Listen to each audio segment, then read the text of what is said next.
은혜로우신 아버지 감사합니다. 오늘도 우리를 사랑하셔서 이 오후 시간에 다시 한번 주의 이름 앞에 모이게 하셔서 감사합니다. 오늘도 말씀을 들을 때 그 말씀들이 살아있는 말씀이요, 우리 영혼의 자아가 파쇄되어지게 하시고 하나님 앞에 바로 세워진 우리 자신들이 될 수 있도록 성령님 도와주옵소서. 시종을 맡겨오며 예수님의 이름으로 감사하며 기도합나이다. 아멘. 자, 오늘은 자아 파쇄와 영의 해방이란 책의 그 제6장 파쇄와 통제에 대한 부분을 같이 보도록 하죠. 교재 131페이지 보겠습니다. 131페이지를 보시면 파쇄와 통제, 헌신과 통제에 대한 말씀을 하고 있어요. 자, 우리 자신들은 우리 안에 영이 있죠. 그 영이 흘러나오기 위해서는 반드시 이 겉을 하고 있는 이 자아라고 하는 이것을 파쇄해야만 내 안에 있는 영이 흘러나올 수 있다라고 하는 거예요. 자, 예를 들어서 이런 거예요. 향수병이 있어요. 그 마개를 꽉 닫아놓으면 향수가 나올까 안 나올까요? 예, 냄새가 아무나 안 나요. 그러나 그걸 열어서 틈을 주면 그 틈을 통해서 향이 흘러나와서 향기가 풍기잖아요. 바로 우리 안에는 영이 있단 말이에요. 근데 영이, 그 육이라고 하는 이 겉사람이 꽉 잡고 있으면 내 안에는 영이 흘러나올 수가 없어. 그래서 영의 삶을 살 수가 없는 거예요. 그래서 하나님께서는 우리 안에는 영을 해방시키기 위해서는 뭔가 깨지는 틈을 줘야 돼요. 그래서 이 자아라고 하는 틀을 하나님께서 깨트리시는 걸 말해요. 예. 그래서 자아를 깨트려야만 영이 흘러나와서 하나님과 영적인 교제가 이루어지고 영적인 삶을 살 수 있게 되어진다라고 하는 것이 이 자아 파쇄와 영의 해방의 그 줄거리예요. 자, 그 중에서 제6장은 이제 파쇄와 통제에 대한 말씀인데요. 자, 우리의 겉사람이 파쇄되기 위해서는 주님 앞에서의 우리의 헌신이 요구된다. 그러니까 이 자아, 이 겉사람이 파쇄되려면 반드시 뭐가 필요하냐? 내 자신을 주님 앞에 드리는 헌신이 요구된다라고 하는 거예요. 예. 이 헌신이라는 것은 하나님 앞에 내 몸을 내어 드리는 걸 말해요. 자, 예를 들어서 이런 거예요. 내가 어디가 아파요. 그래서 병원에 가니까 의사 선생님이 수술합시다. 그 수술하려면 어떻게 해야 돼요? 그렇죠. 수술대에 누워서 마음대로 하세요 라고 해서 내어드려야 수술하지. 나는 안 가요. 난 수술대 안 가요. 그러면서 뭐라고 그래? 고쳐줘요. 자기는 수술대도 안 가. 수술도 안 해. 그래서 고쳐달래. 그거 어떻게 고쳐줍니까? 만약에 주님 앞에도 마찬가지예요. 주님, 나를 써주세요. 내 자아를 파쇄시켜주세요. 내 겉사람을 쳐서 파쇄시켜주세요 라고 말을 하면서 내가 하나님 앞에 내 자신을 내어드림이 없다면 절대로 이 겉사람이 파쇄될 수는 없다라고 하는 것을 말씀해주고 있어요. 그러니까 여러분 자신을 항상 주님 앞에 내려놓으셔야 돼요. 그러나 우리의 헌신만으로는 모든 문제를 해결할 수는 없다. 왜냐? 헌신은 우리 편의 뜻을 나타내는 것으로서 우리가 아무 조건이나 아무 보류함이나 제한이 없이 하나님께 드린다는 뜻을 표하는 것일 뿐이다. 우리는 5분이나 1분 내에 우리 자신을 하나님의 손에 맡길 수 없다. 자, 내어 맡긴다고 해도 정말로 우리가 다 내어 맡기는 그걸 통해서는 또 불가능하다라고 하는 거예요. 그러나 이것은 하나님이 5분이나 1분 내에 우리 자신을 완전히 처리하셨다는 말이 아니다. 우리는 완전히 자신을 헌신하고 싶어 하는 것은 영적인 길에서 시작에 지나지 않는다. 다시 말하면 이 자아 파쇄를 통해서 우리가 변화되는 것은 5분, 1분 내가 주님 앞에 나를 맡깁니다, 내어드립니다 라고 해서 되는 게 아니라는 얘기예요. 많은 시간 하나님의 훈련과 연단의 과정을 통해서 이 겉사람이 파쇄가 되어져서 하나님을 쓰실 수 있는 도구가 되는 거지. 우리가 잠깐 기도하면서 5분 동안 주님께 맡깁니다, 이걸 나를 다 해주세요, 그거 안 된다고 말이에요. 그러니까 헌신이라고 하는 것은 이제 시작에 불과하다고 말이에요. 자, 이것은 하나님께서 그분의 역사를 다 마치셨다는 말도 아니다. 그러므로 하나님이 사람이 하나님께 쓰임을 받을 수 있는가는 헌신만으로는 판단할 수가 없다. 예, 헌신은 파쇄의 시작이에요. 그걸로 끝이 아니라고 말이에요. 헌신은 이제 시작이라고 말이에요. 그래서 헌신이 있어야 할 뿐 아니라 또한 성령의 통제가 필요하다. 근데 앞으로 이제 성령의 통제라는 말씀이 많이 나오는데 하나님의 통치 아래에 있는 거. 자, 우리가 여기서 올려 말하면서 성령의 지도, 인도 받는 거. 자, 그걸 여기서는 성령의 통제다라고 이렇게 말씀하고 있어요. 그러니까 쓰는 용어가 약간 다르니까 이걸 오해할 수 있습니다만은 성령의 통제라고 해서 하나님, 성령의 다스림 안에 있으면서 성령의 지도, 인도 받아 사는 삶을 말합니다. 자, 성령의 통제는 매우 중요하다. 이것은 우리가 하나님께 쓰임을 받을 수 있는가와 큰 관계를 갖고 있다. 우리의 헌신에 성령의 통제가 있어야 유용한 그릇이 될 수 있다. 헌신이 없을 때 성령의 통제는 많은 경우 어려움에 처하게 된다. 그러나 헌신은 결코 성령의 통제를 대체할 수는 없다. 그러므로 우리는 성령의 통제를 주의해야 한다. 자, 이 말이 무슨 말이냐면 성령께서 나의 삶을 다스리고 이끌어 가기를 원하셔요. 여러분 그걸 원하시죠? 네, 그런데 왜 못하시느냐 이거. 왜 못하시느냐. 내가 주님 앞에 헌신하지 않기 때문에 불가능하다. 성령님은 인격적인 분이라는 말을 쓰죠. 인격적인 분이라고 하는 말은 강제적으로 하지 않으신다 그 말이에요.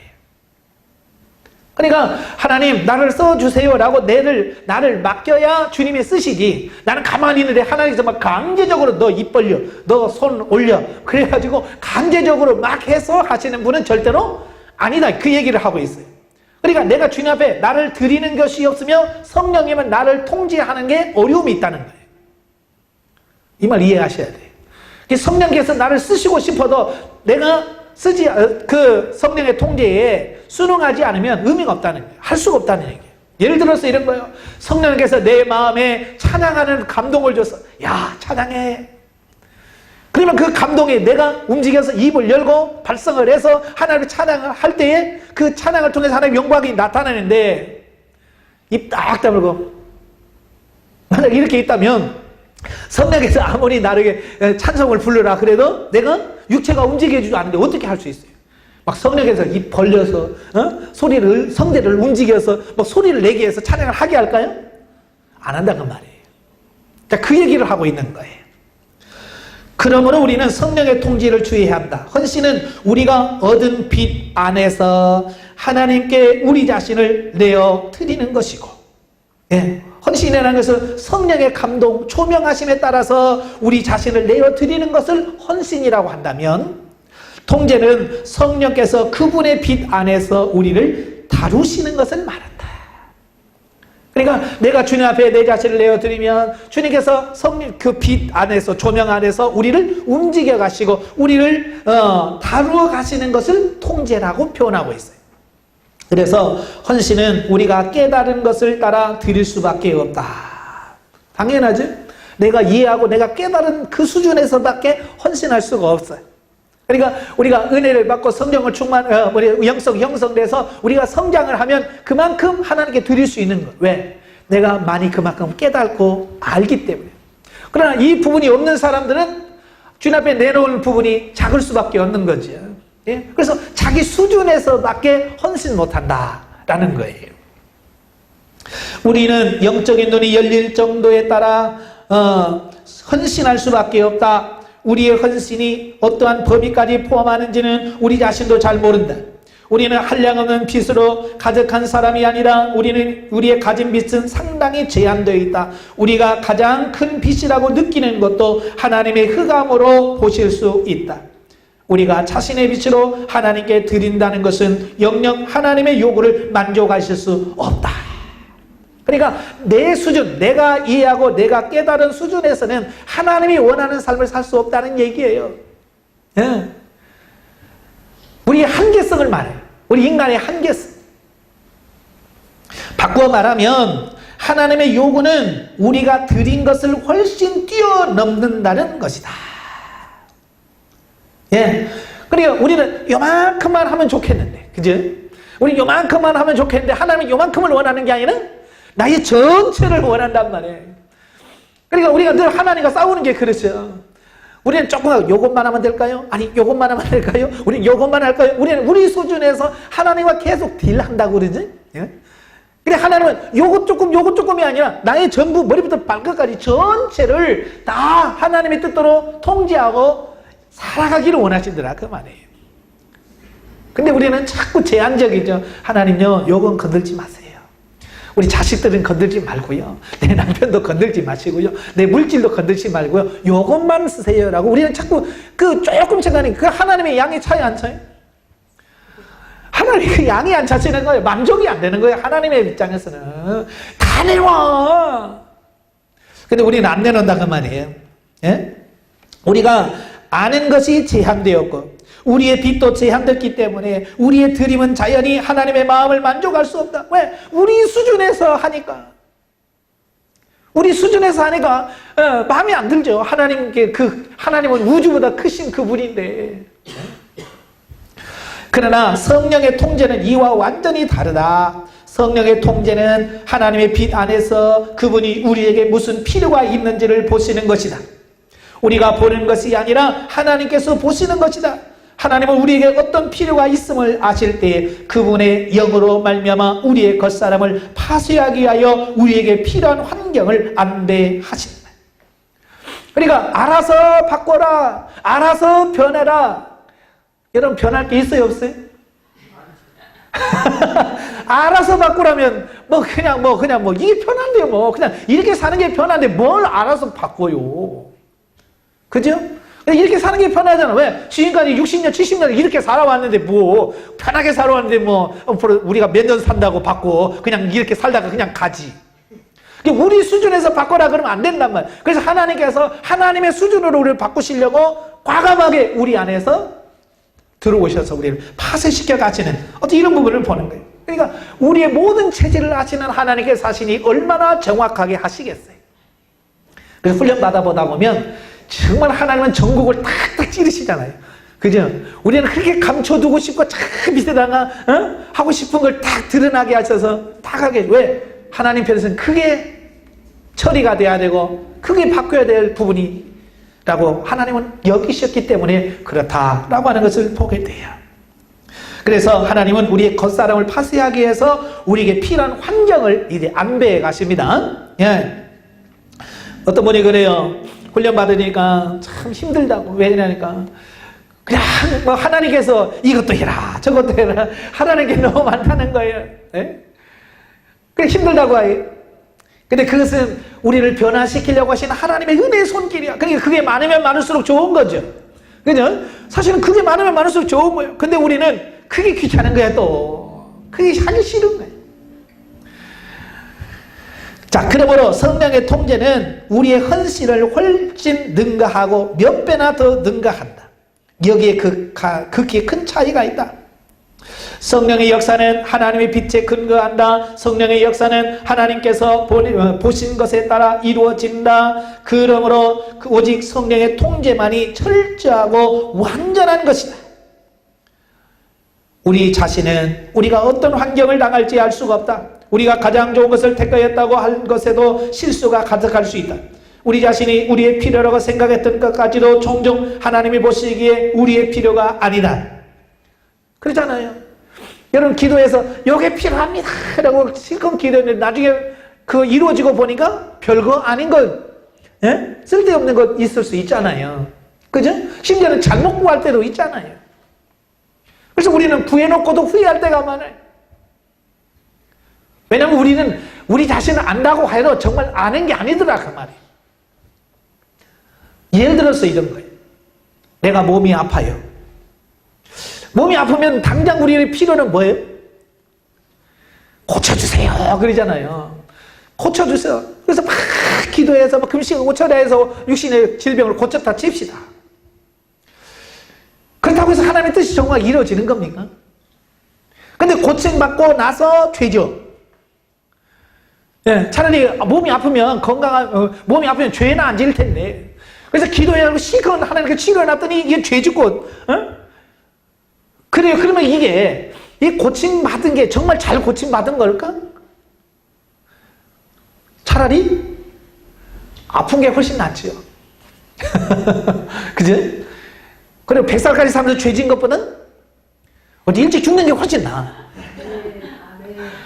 그러니까 이걸 제대로 알아야 되는데 우리가 알고 있는 것은 극히 내 중심적이고 극히 부분적이라 그 말이에요. 그러니까 내가 필요하다고 해서 구한 것도 역시 때로는 불필요한 것을 구하고 필요하지 않는 것을 구할 수 있다는 얘기예요. 예. 그래서 그만큼 우리 인간이 모른다는 것을 지금 지적하려고 하는 거예요. 예. 너희가 똑똑하고 잘났고 뭐 다 한다고 하지만 사실은 그게 아니라고 하는 것을 말씀해요. 그 지금 안다고 하는 게 누구예요? 겉사람이거든요. 그러니까 그걸 파쇄해야 된다 그 말이에요. 우리 자신이 우리의 필요라고 생각했던 것까지 종종 하나님 보시기에 우리의 필요가 아니다. 우리 편에서 본 것은 1000분의 1에 지나지 않을 것이다. 그러나 성령께서 우리를 위하여 환경을 안배하실 때 성령은 하나님의 빛에 근거하여 안배하신다. 예, 성령께서 우리의 환경을 주실 때는 하나님의 빛 안에서 우리의 모든 것을 쫙 보시잖아요. 자, 우리 인간은 겨우 눈앞만 보고 살아. 그죠? 예, 눈앞에 있는 걸 보고 1분 뒤를 못 보잖아요. 그죠? 근데 하나님은 나의 모든 삶 전체를 보셔. 전체를 본다고 하는 것은 뭐냐? 창세전에 나를 택정하실 때부터 내가 하나님 앞에 어떻게 살고 결론이 어떻게 내릴 것인가, 나의 모든 전체를 하나님은 한눈에 보시는 분이에요. 그러니까 우리의 인간은 시간이라고 하는 그 틀 안에 갇혀있기 때문에 우리는 현재밖에 못 봐. 우리는 그냥 과거는 그냥 추억할 뿐이야. 미래는 그냥 소망할 뿐이야. 그러나 하나님은 나의 과거, 현재, 미래를 다 보고 계시는 분이에요. 그러니까 그분이 나에게 어떤 환경을 예비하시고 준비하셨다면 정확하게 하시겠죠. 빈틈이 없으시겠죠. 그죠? 그러니까 성령님은 그 하나님의 그 조명 아래에서 나를 통제하고 이끌어 가시기 때문에 하나님 성령님은 절대로 실수하지 않으시고 정확하다. 자, 이걸 말씀해 주고 있는 거예요. 성령께서 안배하신 통제는 우리의 상상을 훨씬 더 초월한다. 많은 경우 우리는 이런 통제를 받기 위하여 아직 준비되지 않았다. 또 우리에게 그런 일이 필요하다고 느끼지 않기 때문에 성령의 통제가 임할 때 우리는 놀라고 이상히 여긴다. 예. 그러니까 훈련을 받다면 예상 밖의 일들이 막 툭툭 터지죠. 그죠? 우리에게 입상에는 아유 할 수밖에 없어. 왜? 전혀 예상 밖의 일들이 막 터지니까.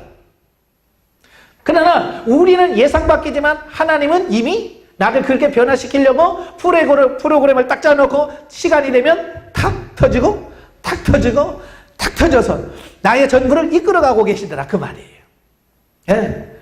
그러니까 내 사정 좀 보셨으면 좋겠는데 하나님의 우리 사정을 안 본단 말이에요. 그냥 하나님의 사정만 봐. 그러니까 우리는 막 어쩔 때는 감당하기 어려워서 막 죽자 하나님 앞에 이럴 수 있습니까? 막 그러면서 원망도 하고 불평도 할 수 있지요. 모르니까. 예. 그러니까 사실은 우리는 범사에 감사할 일밖에 없어요. 하나님이 우리를 어련히 알아서 우리의 모든 삶을 이끌어 가실 거예요. 그런데 그 하나님의 그 의도나 이걸 우리가 볼 수 없기 때문에 우리는 원망하면서 불평하면서 세월을 보낸다 그 말이에요. 네, 광야 이스라엘 백성들 보세요. 그들이 애굽에서 한 달이면 갈 걸로 생각하고 한 달치 양식을 싸갖고 나왔어요. 애굽에서. 왜냐하면 이 고센에서 가나안 땅까지 빠르면 일주일 안에 갈 수 있어요. 걸어가도. 그냥 애들 있고 뭐 소, 양, 염소 있고 그러니까 그들까지 다 끌고 가도 보름이면 갈 수 있는 땅이에요. 그러니까 이 이스라엘 사람들이 출애굽할 때에 한 달치 양식을 챙겼어요. 왜 그랬을까요? 그렇죠. 자기 딴에는 한 달 안에 가나안 땅으로 갈 거라고 생각한 거예요. 근데 하나님은 한 달이 아니고 그들 홍해로 이끄셔서 광해로 끌고 가서 훈련을 시킨 다음에 그 훈련을 통과하고 나서 가나안 땅으로 들어가는 하나님의 계획이 있었던 거죠. 그러니까 처음부터 하나님의 의도는 이스라엘 백성들의 의도가 완전 어긋난 거예요. 예. 그냥 바로 가기를 원했는데 하나님 홍해 길로 가는 거예요. 그러니까 앞에는 홍해죠. 뒤에는 애국 군대가 쫓아오죠. 그때부터 이제 뭐예요? 원망하면서 불평하면서 우리 매장지가 없어서 여기다가 묻으려고 다 죽여서 여기다 파묻으려고 우리를 데려왔냐라고부터 시작을 해서 막 원망하는 거죠. 왜? 하나님의 의도를 모르니까. 오늘 우리도 마찬가지예요. 왜 하나님을 원망하고 불평합니까? 그렇죠. 몰라서. 하나님의 의도를 몰라서. 하나님께서 그렇게 하시는 것만 안다면 우리는 그냥 감사할 수 있는 거야. 모르니까 우리가 원망할 수밖에 없는 거예요. 그래서 하나님께서는 홍해를 건너게 하신 거예요. 홍해는 뭐예요? 중생을 의미합니다. 예? 사도 바울이 이스라엘 백성들이 홍해를 건넌 것을 뭐라고 했냐면 세례를 받았다. 그래서 너희 조상이 홍해를 건너므로 세례를 받았다. 그러니까 이스라엘 백성들을 430년 동안 애굽에 사는 그들을 세례를 받게 하시려고 하는데, 여러분 세례 받을 때 어떻게 받아요? 자, 물론 성부와 성자와 성령의 이름으로 세례를 주노라 아멘 하고 기도해주고, 여러분 교회에서 행사할 때 한 사람 세례 받는데 몇 분 걸려요? 한 사람씩 하는데 최소한 저도 한 5분 걸리더라고요. 5분 이상 걸려요. 세례 분답하고 가서 하고 기도해주고 세례 받아고 선포하는, 한 사람한테 5분 걸린다고 칩시다. 거기 지금 나온 사람 몇 명이에요? 이스라엘 백성들이? 예, 그도 20살부터 전쟁터에 나갈 사람만 60만 3,550명이에요. 그 사람만 세례받으라고 60만 몇 명이 세례받으라고 칩시다. 며칠 걸리겠어요? 전라도 말로 겁나게 걸리죠. 겁나게 걸려. 이 하나님은 스케일이 크셔. 그래서 그냥 불을 갈라놓고 이 사이로 지나가. 그냥 한꺼번에 세례 줄게. 그래서 200만에서 250만, 많게는 300만이나 되는 이스라엘 백성들이 한꺼번에 그냥 홍해 지나가면서 물사위 지나가면서 세례 다 받았어. 이렇게 하나님은 통이 크셔. 그러니까 우리가 쪼잔한 우리의 인간의 생각으로는 하나님을 감당할 수가 없는 거야. 근데 인간은 또 지 잘났다고 어때요? 하는 원망과 불평, 왜 이렇게 하시냐고. 그죠? 왜 이렇게 하시냐고. 그냥 입 다물고 따라가면 될 거 아니에요. 그렇잖아요. 입 다물고 따라가면 하나님께서 어련히 알아서 먹을 것 주시겠어요. 어련히 알아서 광야를 가면서 목마를 거 아시고 어련히 물 준비 안 해놨겠어요. 어련히 그들이 살 수 있는 환경 안 왔겠냐고. 다 해놨는데도 못 믿으니까, 안 보이니까 그냥 원망하는 거예요. 가다가 물 없다고 원망해. 하나님은 이미 반석에다가 그 수많은 사람들이 먹고도, 가축이 먹고도 남을 수 있는 충분한 생수를 이미 반석 밑에다가 숨겨놨어요. 이스라엘 백성들은 그냥 하나님 목말라요, 물 좀 주세요 라고만 하면 돼. 그런데 그 말을 안 하고 뭐부터 해요? 그죠, 원망부터 해버리는 거예요. 또 그러잖아요. 여기까지 인도해서 목말라 죽게 만들려고 했느냐. 언제 하나님 목말라 죽게 만들어요? 살려고, 가나안 땅으로 인도하려고 데려온 거지. 죽이려면 왜 거기서 데려와? 애굽에서 그냥 죽이지. 그렇잖아요. 하나님이 여러분 영성훈련 받게 하신 것은 죽이려고 데려왔겠어요? 그렇죠. 살리려고 데려왔는데 왜 우리는 말끝마다 하나님 나 죽이려고 그래요? 왜 그러냐고. 몰라서 그렇죠. 몰라서. 물론 살리는 과정에서 환경적으로 내가 파쇄돼야 되고 깨져야 할 부분이 있기 때문에 하나님의 환경을 통해서 우리를 치시는 것 뿐이거든요. 그럼 우리를 살리려고 한 것이지 죽이려고 한 게 아니에요. 의사가 우리를 수술할 때 살리려고 수술하지 그냥 멀쩡한 사람을 잡아서 죽이려고 수술하는 거 아니잖아. 만약에 그렇다면 그 의사는 의사가 아니죠. 살인자죠. 예? 하나님도 마찬가지예요. 가장 좋은 길로 우리를 이끌어 가셔요. 그러니까 내 마음에 안 들어도 그냥 할렐루야 하고 따라가셔. 왜? 하나님은 절대로 여러분이 나쁜 쪽으로 인도하지 않으셔. 가장 좋은 길로, 여러분이 합당한 길로 이끄시기 때문에 그렇다라고 하는 거예요. 근데 우리는 또 우리 잘났다고 하나님 그리 하시면 안 됩니다. 우리는 하나님 또 코치를 해요. 그죠? 하나님 그거 잘못하신 거예요. 하나님 그거 잘못 생각한 겁니다. 하나님 그렇게 하시면 안 되시죠. 우리는 하나님을 코치하면서 하나님까지 이렇게 하려고 하는, 참 그게 인간이에요. 그래 왔잖아요. 뭐 웃지는. 우리가 지금 그러고 왔단 말이에요. 그러지 마시라 그 말이. 많은 성령의 통제는 마치 하나님께서 미리 통보하지 않고 큰 타격을 준 것 같이 모두 돌발적인 것이다. 예, 이 하나님께서 우리를 칠 때에 야 내가 몇 월 며칠 날 너 이렇게 칠게 하나님께서 그렇게 예고하시고 칩니까? 아니잖아요. 막 자고 일어났더니 문제가 펑 터지잖아요. 왜 그럴까요? 충격을 주기 위해서 그래요.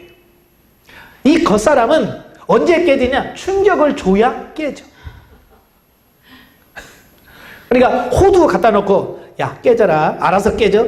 그게 알아서 깨집니까? 망치 갖다 들고 패야 깨지지. 마찬가지로 우리 자아가 얼마나 단단하냐면 호두 껍질보다 훨씬 더 단단한 자아예요. 근데 우리 뭘 알아서 하나님이 야, 너 알아서 내가 좋은 말 할 때 알아서 깨져라. 안 된단 말이에요. 그러니까 하나님께서 외부적인 충격을 가해서 껍데기를 깨실 수밖에 없는 어디 이런 부분을 보게 되는 거예요. 자, 우리가 자신이 빛 가운데 있다고 생각할지 모르지만 하나님 보시기에 그것은 아주 미비한 빛, 미세한 빛에 지나지 않고 심지어 빛이라고 할 수도 없다는 거예요. 그러니까 우리가 알고 있는 것은 너무 작아. 근데 우리는 그게 최고라고 또 생각한다 그 말.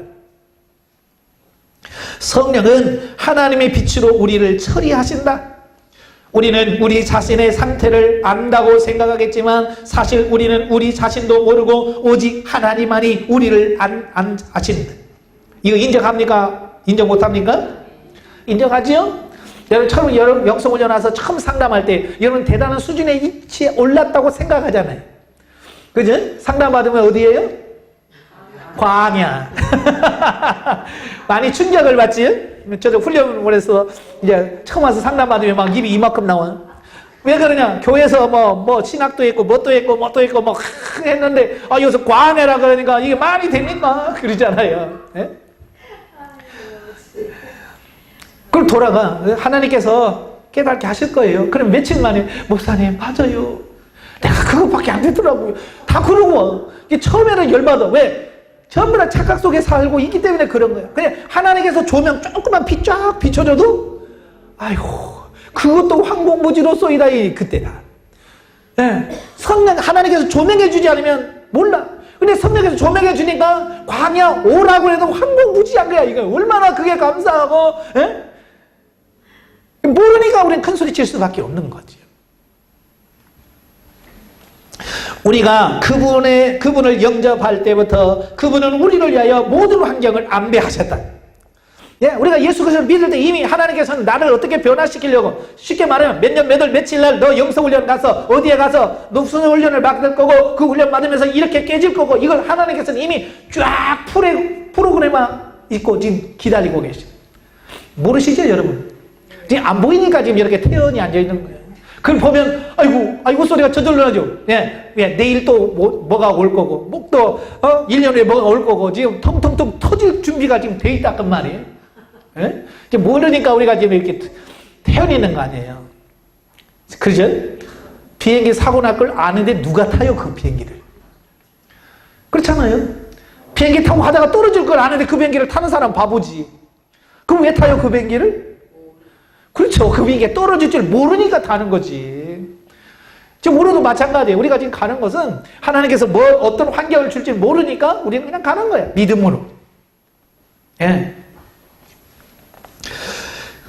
그분이 안배하신 모든 환경은 우리에게 다 큰 유익을 준다. 왜냐하면 그분은 우리를 아시고 우리의 필요를 아시기 때문이다. 예? 그러니까 하나님이 준비하신 것은 뭐냐? 우리에게 유익을 주기 위해서 준비한 거지. 너 한 번 더 괴롭힘을 당해봐라. 그래서 준 게 아니라는 거예요. 사랑의 하나님이시기 때문에 가장 필요하고 가장 좋은 것으로 우리 이끄신 분이에요. 우리 그걸 믿으시길 바랍니다. 예? 그러니까 우리가 앞에 일어나는 모든 일들은 우연히 생긴 게 아니에요. 하나님의 계획하심 속에서 그 일들이 이루어져 가고 있다는 거예요. 성령께서 우리의 몸에서 이루시는 역사에는 적극적인 부분인 세우는 부분과 소극적인 부분인 허는 부분이 있다. 예, 그래서 성령께서 우리에게 세우시는 부분이 있고 허무시는 부분이 있어요. 거듭난 뒤에 우리 안에 성령이 거하시지만 우리의 겉사람은 그분에게 자유함을 드리지 않는다. 이것은 마치 사람이 좁고도 딱딱한 새 신발을 신고서 걷지 못하는 것과 같다. 예, 그러니까 우리가 거듭나면 우리 안에 성령님이 들어오시잖아요. 물론 이제 성령이 들어오셔야 거듭나고 중생을 하죠. 자, 그런데 내 안에서 성령님이 자유스럽게 일하실 수 있도록 우리 자신을 내어드려야 되는데 우리가 그렇게 못한다 그 말이에요. 우리가 자꾸 성령님의 사역을 못하도록 쪼여있는 역할을 해요. 마치 여기 보니까 좁고 딱딱한 새 신발을 걷는 것 같아요. 신발 살 때 어떤 걸 사요? 편한 거 신어야죠. 여러분 신발 불편한 거 신어보세요. 얼마나 힘들어요. 예? 여성분들은 그 하이힐 높은 거 신고 좀 걷다가 발뒤꿈치 까지잖아요. 그럼 거기다가 또 데일밴드 바르잖아요. 그 편해요? 힘들어요? 막 걷는 걸도 아우 하면서 걷다 얼마나 불편해요. 성령께서 지금 우리 안에서 이 겉사람이 깨지지 않으면 지금 그러고 있다 그 말이에요. 우리 안에서 얼마나 힘들어하고 계시냐 거예요. 겉사람이 속사람에게 어려움을 주고 속사람이 겉사람을 지배할 수 없기 때문에 구원받은 후부터 하나님은 우리의 겉사람을 처리하시고 파쇄하신다. 왜 겉사람을 파쇄하냐? 이 겉사람이 팔팔하게 살아서 이 속사람이 성장하는데 방해를 하고 있더라고 말이야. 그래서 이걸 깨트려야 돼. 이걸 깨트려야 속사람이 성장을 할 수 있고 하나님의 지도인도 받아서 변화될 수 있기 때문에 그런 거예요. 하나님께서는 우리 겉사람을 처리하실 때 그분은 우리가 필요하다고 생각하는 방법을 쓰지 않으신다. 그분은 우리에게 무엇이 필요하고 우리의 어떤 부분이 유난히 강하고 속사람이 통제할 수 없는 부분인가를 찾아서 그분이 아시는 바대로 우리를 처리하게 하신다.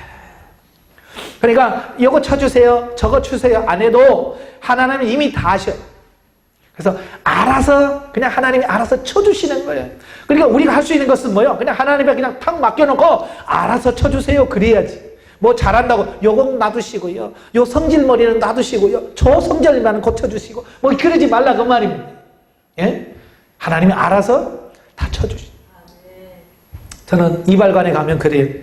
어떻게 깎을까요? 알아서요. 그냥 알아서 쳐주세요 하고 눈 감고 있어요. 그냥 나중에 다 됐습니다 네 고맙습니다 하고 와요. 그러니까 제일 편하네. 알아서 쳐달라는데 뭐. 근데 가끔 보면 옆에서 여기는 이렇게 깎아주시고 이렇게 깎아주시고 뭐 여성분들은 뭐요 뭐 송혜교 머리 해주세요 전지현 머리 해주세요. 아니 원판이 안 좋은데 어떻게 해. 그러잖아요. 그래서 시큰 누구 송혜교 머리 해놨더니 안 어울린대. 아니 원판이 송혜교가 아닌데 어떻게 어울리겠냐고요. 그죠? 그러니까 미용실에 가서 제게 제일 잘 어울리는 머리 해주세요. 그러면 편하잖아. 그잖아요? 그 미용사가 딱 알아서 얼굴에 딱 그 형에 맞게끔 이렇게 딱 해서 해줄 텐데 참 잘났다 시고 여기는 송혜교로 해주시고 여기는 뭐 누구처럼 해주시고요 여 뒷머리는 뭐처럼 해주시고 이러면 되냐고요. 그냥 하나님께 다 맡기시길 바랍니다. 자, 성령께서 우리의 겉사람을 파쇄시키는 방법은 우리의 속사람을 강하게 하거나 속사람에게 더 많은 은혜를 주시는 것이 아니다. 그것은 속사람이 강해질 필요가 없다는 말이 아니라 그 뜻은 우리의 겉사람을 처리하는 데 있어서 달리 하나님의 방법이 있다는 말이다. 그러니까 이 겉사람 파쇄는 이 속사람이 강건해진다고 되는 게 아니다 그 말입니다. 겉사람은 다른 방법으로 처리할 수밖에 없다는 거예요. 그게 뭐냐? 성령은 밖의 일로 말미암아 우리의 겉사람을 쇠약하게 만드신다. 왜냐? 우리의 속사람을 사용하여 겉사람을 처리하는 것은 쉬운 일이 아니다. 왜냐하면 이 두 가지의 성질이 다르다는 거예요. 속사람은 겉사람에게 상처를 주기가 쉽지 않고 타격을 주기도 쉽지 않다. 왜? 속사람은 워낙 부드럽고 온유하고 겸손해서 이 온유하고 겸손한 속사람을 가지고 이 딱딱하고 거친 겉사람을 칠 수가 없어요. 자, 예를 들어서 이런 거예요. 호두를 까는데 두부 가지고 호두 깰 수 있습니까? 예? 깰 수가 없어. 왜? 두부는 이 호두 껍질보다 연해. 그래서 두부 가지고는 호두를 절대로 깰 수가 없어요. 속사람이 두부라면 겉사람은 호두 껍데기야. 그러니까 호두를 깨려면 두부로 깨는 게 아니라 호두보다 훨씬 더 강한 어떤 충격, 환경적인 충격을 통해서 줘야 호두가 깨지는 거예요. 그래서 속사람을 가지고는 겉사람을 깨트릴 수가 없다는 얘기예요. 네. 자, 그러나 겉사람은 밖의 일과 그 성질이 같다. 예, 성질이 밖에서 왜 밖의 일로 치유하냐면 이 겉사람은 세상 밖의 일과 성질이 같다 그 말이에요. 아주 쉽사리 밖의 일에 영향을 받는다. 밖의 일들은 겉사람에게 타격을 주고 아픔을 느끼게 한다. 밖의 일들은 속사람이 할 수 있는 것 이상으로 겉사람을 파쇄할 수 있다. 예. 그러니까 이 겉사람에게 충격을 줄 수 있는 것은 세상 환경이에요. 이게 밖의 일이에요. 그래야 밖의 일을 가지고 밖의 일을 깨트리는 거예요. 그래야 깨질 수 있다. 그래서 성령께서 안배하신 통제는 우리의 상상을 훨씬 더 초월한다. 많은 경우에 우리는 이런 통제를 받기 위해 아직 준비되지 않았다. 또 우리에게 그런 것이 필요하다고 느끼지 않기 때문에 성령의 통제가 임할 때 우리는 놀라고 이상히 여길 수밖에 없다. 예. 환경에서 성령께서 우리에게 안배해 주신 것은 우리의 상상을 훨씬 뛰어넘는다. 많은 성령의 통제는 마치 하나님께서 미리 통보하지 않고 큰 타격을 준 것 같이 모두 돌발적인 것이다. 예? 돌발적으로 갑자기 생기는 거예요. 왜? 그래야 충격이 크니까.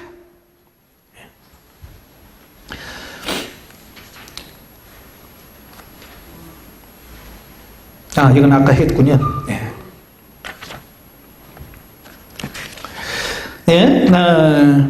밖의 일들은 속사람이 할 수 있는 것 이상으로 겉사람을 파쇄할 수 있다. 하나님은 밖의 일들로 우리의 겉사람을 처리하신다. 성경은 참새 2마리가 한 아사리온에 팔린 것이 아니냐, 참새 5마리가 2 아사리온에 팔리는 것이 아니냐라고 말한다. 한 아사리온에 2마리를 사고 2 아사리온에 5마리를 사는 것은 아주 값싼 것이다. 그 5번째 것은 돈으로 지불할 필요가 없이 공짜로 주는 것이다.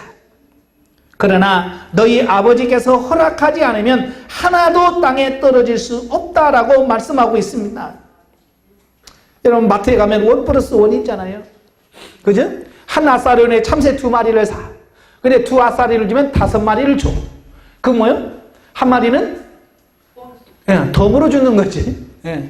자, 마치 근데 그 덤으로 주는 그 참새 한 마리도 하나님께서 허락해야 떨어진다는 거예요. 값주지 않고 그냥 덤으로 주는 그 참새 한 마리도 하나님께서 허락을 해야 떨어지지.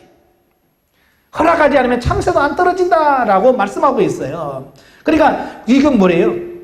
세상에 우연이라는 것은 없다. 그 얘기를 하고 있는 거예요. 성경은 너희 머리카락까지도 세신받이었다라고 말한대요. 자, 여기서 머리를 세웠다라고 하는 말은 번호를 매겼다라고 번역하는 것이 더 정확하다. 그러니까 머리를 단지 세는 게 아니라 이 머리에다가 번호를 매기는 거야. 야, 1번, 2번부터 시작해서 12,100번, 13,001번 이렇게 머리카락이라 순서를 매긴대요. 만약에 여러분 머리에다 순서 매기라면 여러분 어떡하겠어요? 쥐나죠. 근데 하나님은 그렇게 세밀한 부분까지도 하나님은 다 하시는 분이시다라고 말씀해주고 있어요. 그러므로 우리는 그리스도인에게 임한 모든 환경은 하나님께서 안배하셨음을 이해할 수 있다. 예? 그러니까 우연히 생긴 게 아니에요. 오늘 저와 여러분이 이렇게 만난 것도 우연이 아닌. 누가 그럽디다? 우리의 만남은 우연이 아니요. 뭐 그럽디다? 예?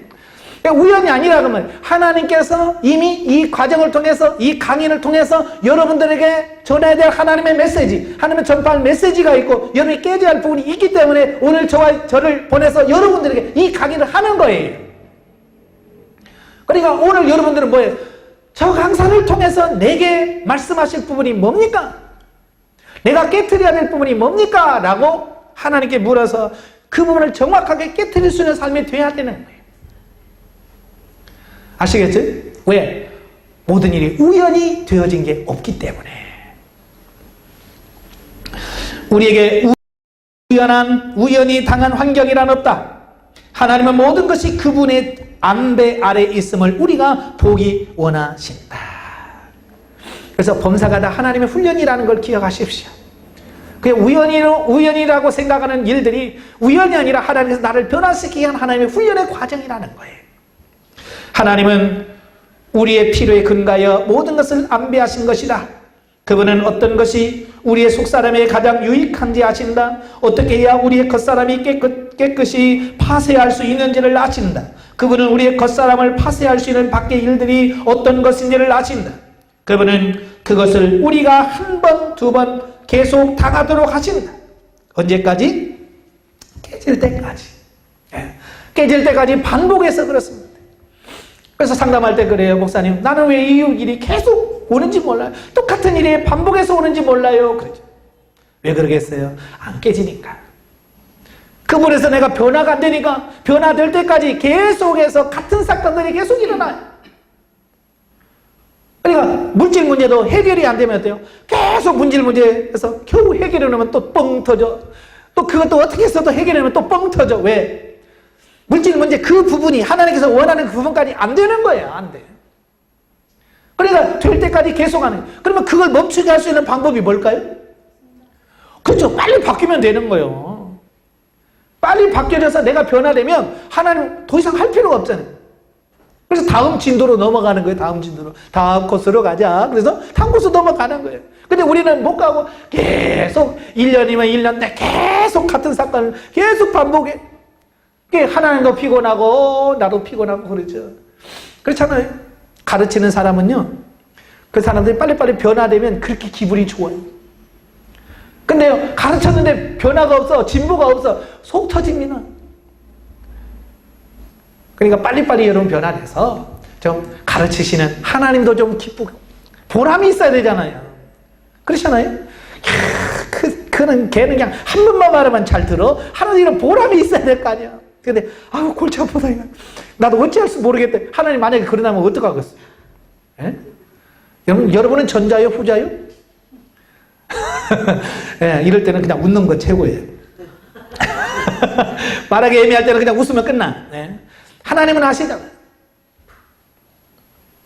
당신은 하나님 앞에서 과거 5년, 10년 동안 당한 일이 당신을 교육하기 위해 안배된 것임을 알아야 한다. 예, 지금까지 여러분 지금까지 있을 때 5년, 10년 전에 계속 여러분 한번 뒤를 보세요. 그 만나는 사건 모든 것들이 나를 변화시킨 하나님의 안배한 사건이라 그 말이에요. 만일 당신이 이 일이 누가 당신을 해하기 위한 것이었다고 생각한다면 당신은 하나님의 손을 너무 모르는 것이다. 예, 이게 무슨 말이냐면 하나님은 나를 변화시키려고 이렇게 차근차근 하나님의 일을 안배해 놨는데 우리는 그게 하나님께서 하셨다고 생각을 안 하고 저 인간 저것이 저 왼수가 우리는 보통 그렇게 생각한다 그 말이에요. 그죠? 그래서 그래 나는 저 인간만 없으면 세상 살만한데 저 인간 때문에 그렇게 생각하는데 그게 아니라 그 말이에요. 그 사람이 문제가 아니고 내가 문제라 그 말이에요. 그래서 우리는 이제 하나님이 하셨다라고 하는 것을 이해를 하셔야 돼요. 아시겠죠? 그러니까 여러분을 힘들게 하고 괴롭히는 사람이 있다면 그가 원수가 아니라 그는 나를 변화시키는 파트너라고 인식을 하셔야 돼요. 그런데 그렇게 하는 사람이 있어요? 없어요? 없어요. 훈련 받은 사람도 이 파트너의 개념을 이해하는 데까지 시간이 오래 걸려요. 예? 오래 걸려. 안 받는 사람은 이거 아예 바꿀 생각은 안 해요. 그래서 어떻게 하든지 저 인간 내가 언젠가 내가 손볼 거야. 그러면서 계속 시간을 가는 거예요. 죽을 때까지. 변화되지 않아요. 다행히 여러분 영성훈련 많아서 얼마나 감사합니까? 왜요? 하나님이 깨닫게 하셔서 우리에게 변화될 수 있는 가능성이 있잖아요. 만일 당신이 자신의 운명이 좋지 않다고 생각한다면 이것은 당신이 성령의 통제를 조금도 모른다는 것을 증명합니다. 운명이야, 타고난 운명이야 라고 하는 것은 이게 성령의 통제에 대해서 전혀 무지한 자예요. 우리는 우리에게 임한 모든 것이 하나님의 손에 의해 청량된 것임을 알아야 한다. 이 모든 것은 우리에게 가장 유익한 것들이다. 우리 자신들은 그것을 택하지 않겠지만 하나님은 그것이 우리에게 가장 유익하다는 것을 아신다. 만일 하나님께서 이런 통제를 안배하시지 않는다면 우리는 어디로 타락했을지 모른다. 네, 그렇죠. 만약에 여러분들에게 너 어떤 일 당할지 너 골라 그러면 여러분 뭘 고르겠어요? 지금 이런 환경 고르겠어요? 네? 안 고르죠. 좋은 것만 고르죠. 전에도 제가 말씀드렸을 거예요. 그 누가복음 16장 말씀 인용하면서 거지 나사로와 부자 얘기 들으셨지? 네? 누가 되길 원하세요? 그러면 여러분 누구를 골라요? 다 부자 되길 원하잖아요. 나사로는 안 된대. 그러면 죽은 다음에 어떡할 거예요? 살아서는 부자고 죽어서는 나사로. 이게 누구 마음대로? 놀고 싶어 아니야 이거. 하나님 분명히 심은 대로 거두고 행한 대로 받는다고 그랬는데 안 되는 거야. 안 되는 줄 알면서 왜 그랬을까? 우리는 그러고 싶어. 그러니까 우리에게 알아서 받고 라고 하면 우리는 알아서 안 받고요. 그래서 하나님께서는 우리가 원치 않지만 밖의 환경을 통해서 우리를 칠 수밖에 없는 거. 왜? 알아서 못하니까. 그걸 아셔야 돼. 만약에 지금까지 하나님께서 우리를 이렇게 저렇게 쳐서 지금 이만큼 와 있는 거지. 만약에 하나님이 여러분을 전혀 통제하지 않았다면 지금 여러분은 어느 자리에 있는지 모르잖아요. 그렇잖아요? 만약에 지금 하나님이 저를 부르셔서 주의 종으로 삼았으니까 제가 여기서 이런 강의를 하지. 만약에 제가 하나님을 만나지 못하고 그냥 하나님을 모른 채 지금까지 살아왔다면 지금 나도 지금 어디 단계에 어디 가서 있는지 모르지. 그렇잖아요? 또 어디 가서 뭐 사모님 춤 한번 추실까요? 뭐 이러고 있을지도 몰라 나가. 예? 그렇잖아요. 여러분도 몰라 사실. 하나님이 벌을 불러서 이렇게 훈련시켜 주셔서 제가 이 자리에 있는 거예요. 바로 그 얘기를 하고 있는 거예요. 하나님이 지금 지켜주셔서 이 자리에 있다는 거예요. 이 안배는 우리를 깨끗이 보존하고 그분의 길에 있게 한다. 이 안배들은 가장 좋은 것들이라 하나님은 그것들보다 더 좋은 것을 우리에게 주실 수 없다. 그러니까 지금 우리에게 주신 환경은 하나님 편에서는 최선을 주신 거예요. 우리 딴에는 지금 힘들어 죽겠어요. 너무 힘들어요. 라고 말하지만 하나님 편에서는 그게 최상이고 최선이고 우리가 가장 합당한 거예요. 그러니까 그 부분에 대해서 너무 세요. 너무 강해요. 라고 하나님 원망할 필요 없어요. 그건 제일 우리에게 합당한 부분이라 그 말이에요. 그러니까 원망하지 말라 그 말이에요. 근데 많은 사람들이 순종하지 못하고 입에 원망을 갖고 마음에 거스름을 갖는다. 이것은 아주 어리석은 짓이다. 우리는 이 모든 것이 성령께서 안배하신 가장 좋은 것임을 기억해야 한다. 원망하지 말고 그냥 감사해요. 모든 것을 주실 때 아버지 감사해요. 이걸 통해서 나를 처리할 게 뭡니까? 이 사건을 통해서 내가 어떤 걸 버리시길 원하세요? 라고 하나님 앞에 적극적으로 나가서 하나님의 뜻을 찾아야지. 하나님 왜 그랬어요? 왜 나만 갖고 그래요? 라고 자꾸 그런다면 세월이 흘러도 우리는 전혀 변화가 없다 그 말이에요. 구원받자마자 성령은 구원받은 사람 위에 이런 역사를 하신다. 그러나 성령께서 자유로이 이런 역사를 하기 위해 어느 때까지 기다려야 하는가? 언제 성령께서 자유로이 역사할 수 있는가? 바로 우리가 헌신할 때다. 그러니까 내가 주님 앞에 내 자신을 내어줄 때 그때 성령께서 나를 이제 요리하실 때라 그 말이에요. 그러니까 영성 받기 전에는 우리가 신앙생활을 해도 성령께서 우리를 감히 못 건드려요. 왜요? 건드렸다면 죽는다고 보니까. 그렇잖아요. 조금 치려고 그러면 막 그냥 난리법석을 떨어. 좀 고난 좀 줘서 좀 어떻게 깨볼까 그러면 죽겠다고 기도원에 올라가서 몇 박 며칠 철회하면서 금식하면서 살려달라고 하니까 줄 수가 없는 거야. 이렇게 엄살이 너무 심해. 그러다가 영성훈련 받으면서 주님 이제 주의 말씀대로 살겠사오니 나를 훈련시켜주세요 라고 하니까 하나님께서 얼마나 기뻐하시겠어요. 내가 지금까지 바라던 거다 그게. 그렇잖아요. 내가 지금까지 원하는 게 그거야. 내가 너를 바꿔줄게. 이제 맡겨. 그러니까 이제 밀린 숙제 아니라고 바쁘죠. 그래 영성훈련 받으면 막 일이 막 계속 오죠. 왜요? 지금까지 우리가 숙제를 못하고 계속 밀어놨던 거예요. 숙제 안 하고 계속 밀어놨다가 이제 숙제할래요. 그러니까 지금 밀린 숙제 다 내놓는 거야. 너 몇 년도 해야 될 거 못했지. 너 언제 못할 거 못했지. 다 이제 오는 거야 지금. 그래서 영성훈련은 막 문제가 막 계속 오지요. 왜요? 밀린 숙제 아니라고 바쁠 거예요. 예. 솔직하잖아요. 그랬어요. 그러잖아요. 그러지 말라 그 말이에요. 예? 그러니까 구원받은 그날부터 성령은 사람 속에서 그를 통제하기 시작한다. 구원받고 아직 헌신하기 전에 사람은 다 자기만 사랑하고 주님을 사랑하는 마음은 많지 않다. 그죠? 자기를 사랑하기 때문에 자기를 건드는 걸 싫어하는 거예요. 그러나 그에게 성령의 통제가 없었다고 말할 수는 없다. 그죠? 그 순간에도 성령님 그들과 함께 하셨고 이끌어가기를 원하셨어요. 성령은 변함없이 그를 위해 안배하셨고 여러 가지 일들로 말미암아 그를 하나님 앞으로 인도하였으며 그의 겉사람을 깨트리고자 하셨다. 그러나 헌신하지 않는 사람에게 성령은 자유로이 역사할 수 없다. 예? 그러니까 성령에게 내 자신을 내어 맡겨야 성령께서 자유롭게 나를 인도할 텐데 건들지 말아요. 노 터치. 성령에게 노 터치. 건들지 마라. 이것은 성령께서 아까 말했죠. 인격적인 분이시기 때문에 강제로 할 수가 없어. 내가 내어줄 때 성령님은 사용할 수 있는 거예요. 그러니까 여러분들 자유롭게 내어드릴 수 있는 삶이 되어야 되는 거예요. 예? 그러나 헌신하지 않는 사람은 역사할 수 없다. 사람이 하나님의 비춤을 얻고 자신을 하나님께 드린 후에야 비로소 성령은 자유로이 역사하신다.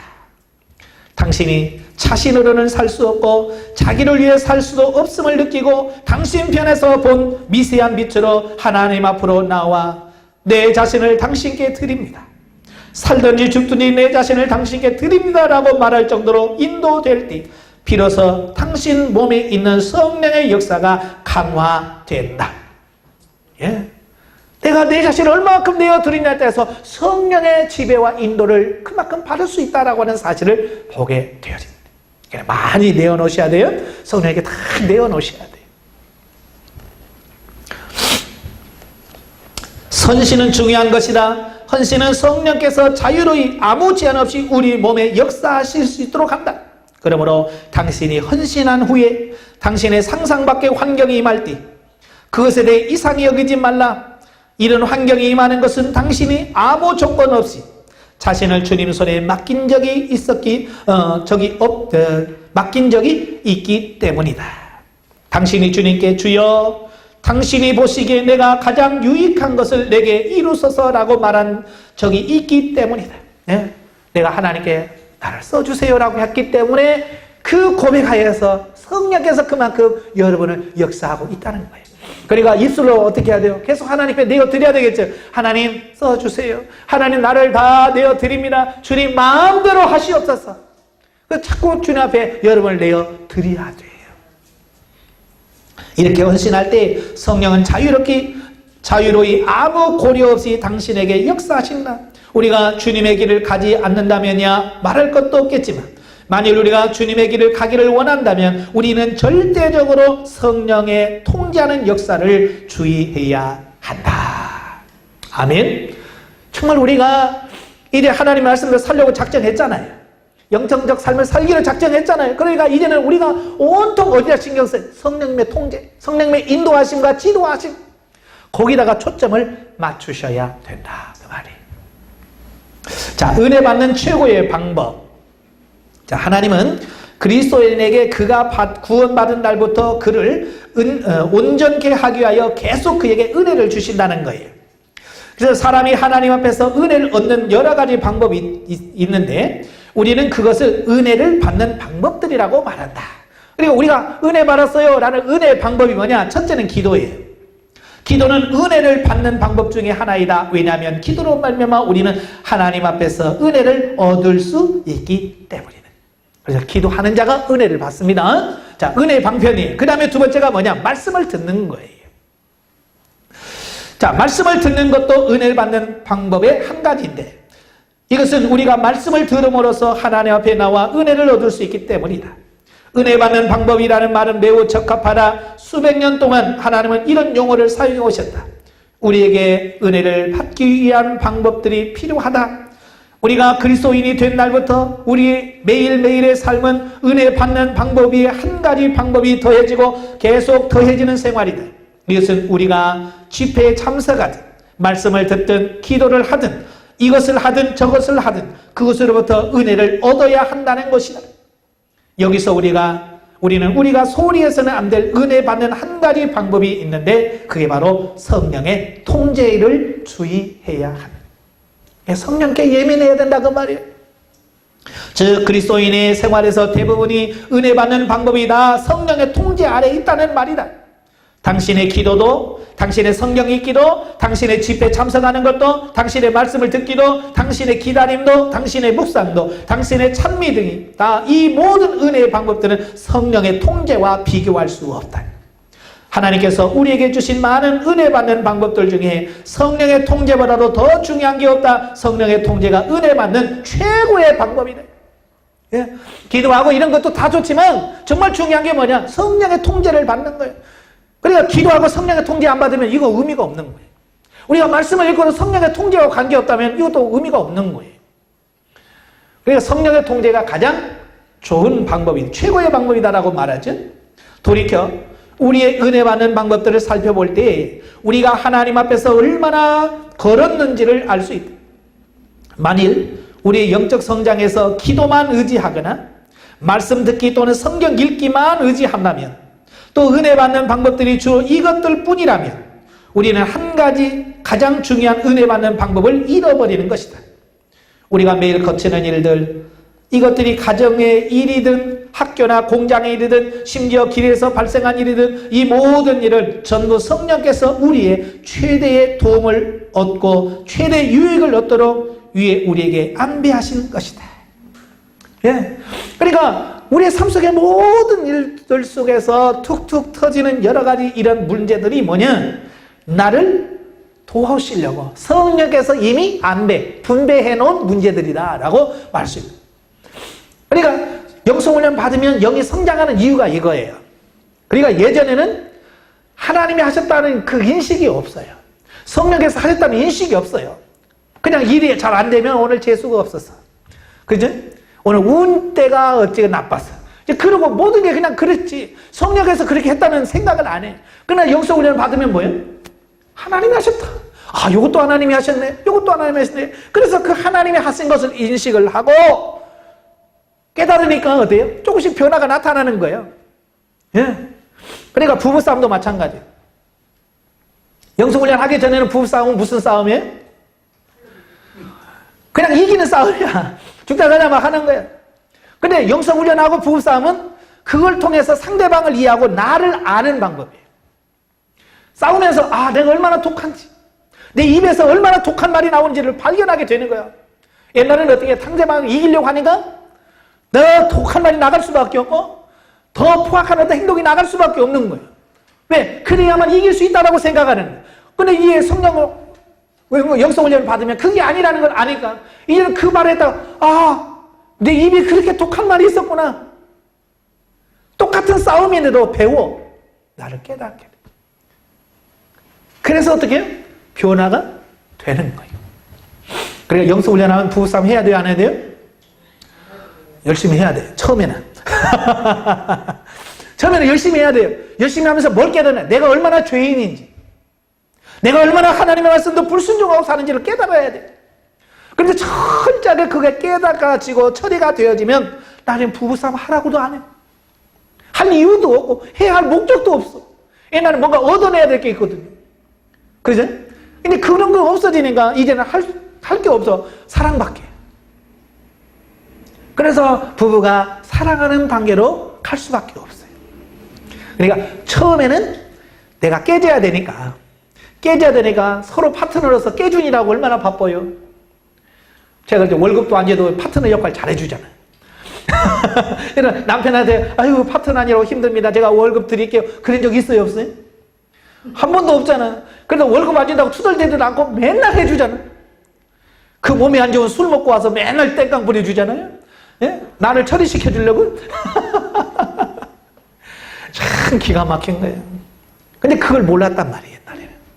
예전에 그걸 모르니까 왜 술 먹고 와서 그러냐고 맨날 또 거기서 잔소리해야 되고. 그러니까 계속 그 생활이 반복이 되어지다 보니까 하나님은 나를 변화시키고 깨지라고 환경을 줬는데 그걸 못 깨닫고 그게 더 파산이 돼서 결국은 도저히 못 살겠다, 찍자.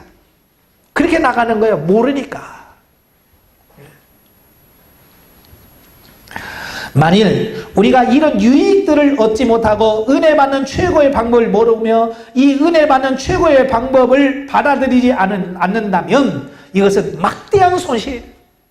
예? 그냥 우연이야, 그냥 되게 크게 몰라 라고 하면 이건 자기 자신에게 막대한 손해라 그 말이에요.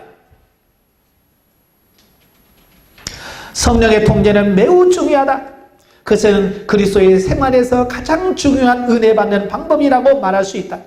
성경 읽기가 성령의 통제를 대체할 수 없고 기도가 성령의 통제를 대체할 수 없으며 집회도 결코 성령의 통제를 대체할 수가 없다. 각종 은혜 받는 방법들은 다 성령의 통제를 대체할 수가 없다.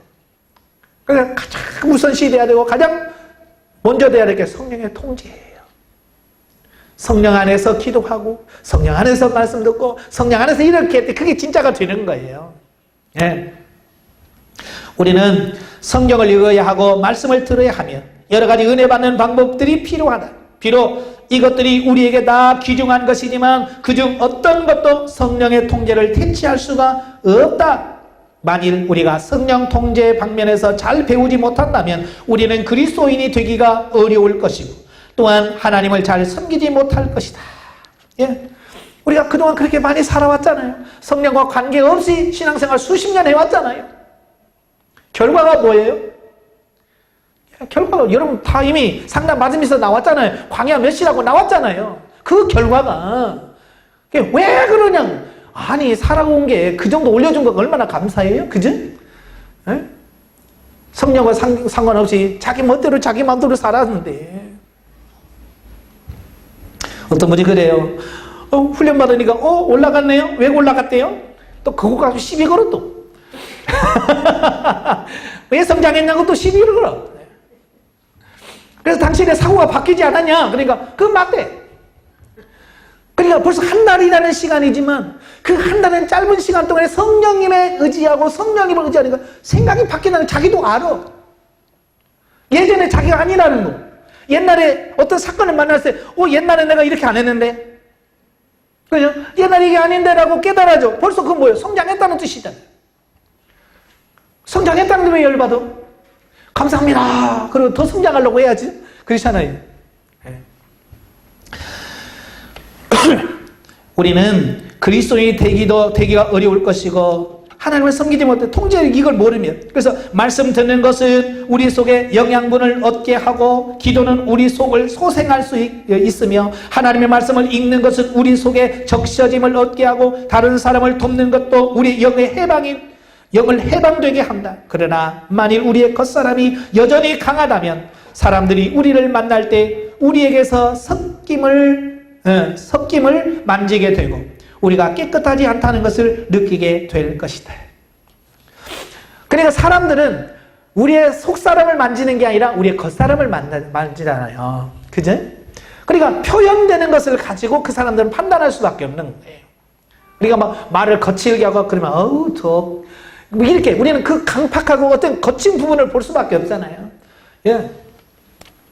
그래서 우리가 많이 잘 해도 다른 사람들이 이상하게 느끼는 것은 뭐냐? 내가 아직 변화되지 못한 결과라. 자, 사람들은 한 면으로 당신의 열심을 느끼면서도 다른 한 면은 당신의 혼잡됨을 느낄 것이다.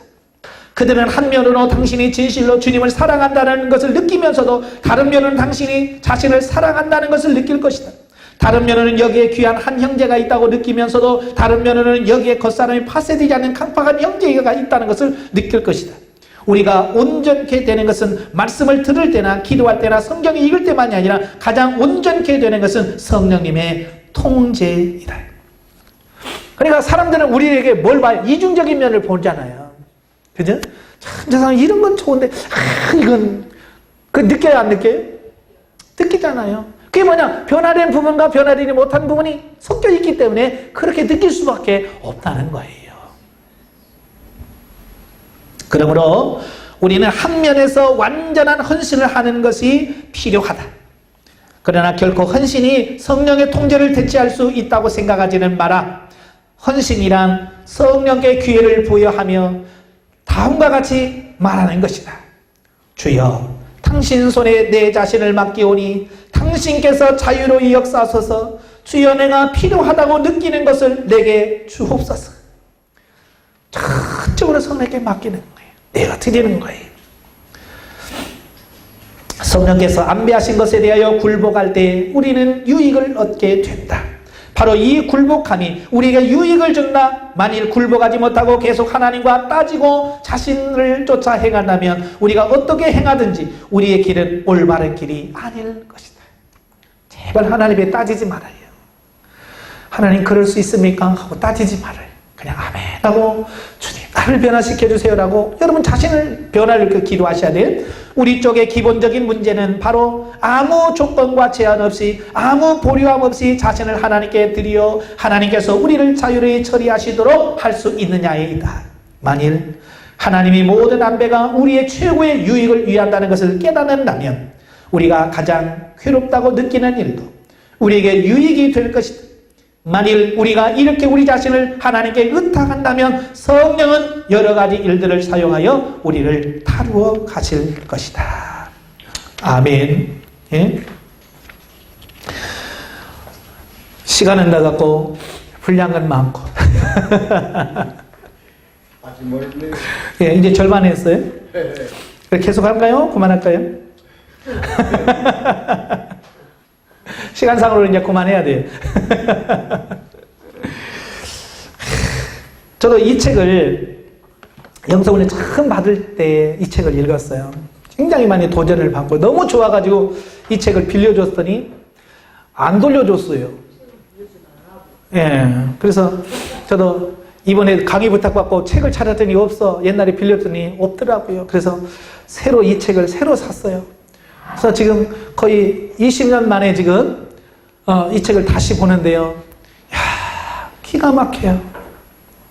그래서 너무 중요한, 너무 좋다. 예?